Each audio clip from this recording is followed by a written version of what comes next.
got so much motherfucking design on right now. Bring it down, bring it down, bring it down. I got 3 whole thoughts on the block. Bitches on my line, and you know. Baik, yang pertama, sebutkan dan jelaskan kedudukan dan fungsi bahasa Indonesia beserta contohnya. Sebagai bahasa internasional, bahasa Indonesia memiliki peran penting dalam mempersatukan bangsa dan identitas nasional. Kedudukan ini juga pada Sumpah Pemuda tahun 1928, di mana bahasa Indonesia ini sudah diakui sebagai bahasa persatuan bangsa. Di sini juga fungsinya yang pertama, lambang identitas nasional, contohnya penggunaan bahasa Indonesia dalam upacara nasional. Yang kedua, alat pemersatu bangsa, contohnya orang dari berbagai suku seperti Jawa, Batak, dan Minang berkomunikasi. Fungsi ketiga, alat komunikasi antar budaya, contohnya siswa dari berbagai provinsi berinteraksi menggunakan bahasa Indonesia.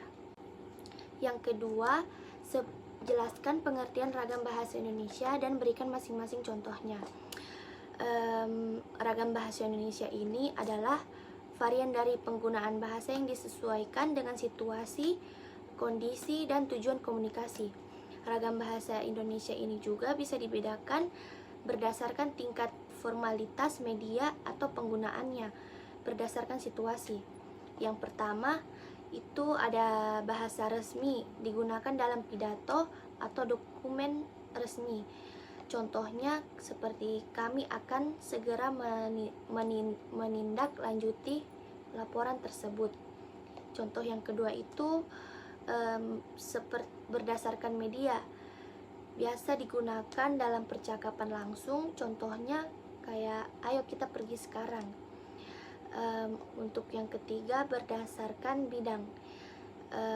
Ini ilmiah digunakan dalam karya ilmiah untuk pendidikan. Contohnya penelitian ini bertujuan untuk mengidentifikasi faktor resiko. Yang keempat, sastra digunakan dalam karya sastra. Contohnya mentari tenggelam di balik bukit membawa angin malam. Yang kelima, berdasarkan ragam sosial. Bahasa baku sesuai kaidah resmi. Contohnya, hari ini adalah hari yang sangat penting. Untuk soal yang ketiga ini ada jelaskan apa itu ejaan dan tanda baca dan berikan masing-masing contohnya. Ejaan itu dia seperti aturan penulis kata yang benar, termasuk penggunaan huruf kapital, pemenggalan, dan kata serapan. Tanda baca adalah simbol yang digunakan untuk mengatur struktur kalimat dan memperjelas makna. Contohnya tanda titik untuk mengakhiri kata kalimat. Yang keempat, jelaskan pengertian diksi dan berikan contoh dalam kalimat. Diksi ini adalah pemilihan kata yang tepat dalam suatu karya tulis atau ucapan untuk menyampaikan maksud penulis ini. Diksi juga mempengaruhi nuasana dan makna bahasa yang digunakan. Contoh diksi ini ada diksi formal, contohnya kayak perlu kita sampaikan bahwa seminar tersebut telah dijadwal ulang. Diksi formal, kami mau bilang seminar itu dipindahkan ya. Diksi puitis, contohnya embun pagi menari di atas dedaunan. Ada juga diksi ilmiah. Penelitian ini menunjukkan adanya hubungan antara faktor A dan faktor B. Untuk soal kelima, berikan contoh seperti apa itu kalimat efektif dan jelaskan. Kalimat efektif ini adalah kalimat yang jelas, padat, dan mampu menyampaikan pesan dengan tepat. Kalimat ini juga menggunakan struktur yang baik dalam menghindari kata-kata berlebihan atau ambigu. Contohnya, acara akan dilaksanakan pada pukul 10 pagi. Untuk soal yang terakhir, jelaskan pengertian paragraf dan deskripsi, eksposisi, narasi, argumentasi, dan persuasi.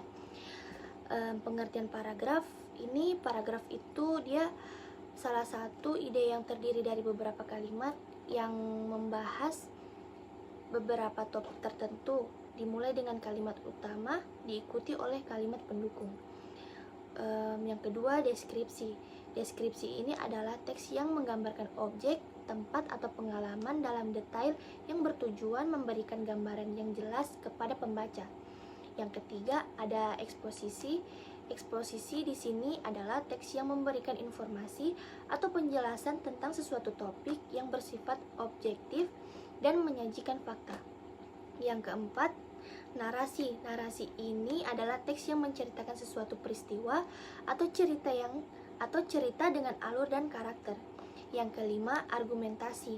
Argumentasi adalah teks yang menyampaikan pendapat penulis disertai alasan dan bukti untuk meyakini pembaca.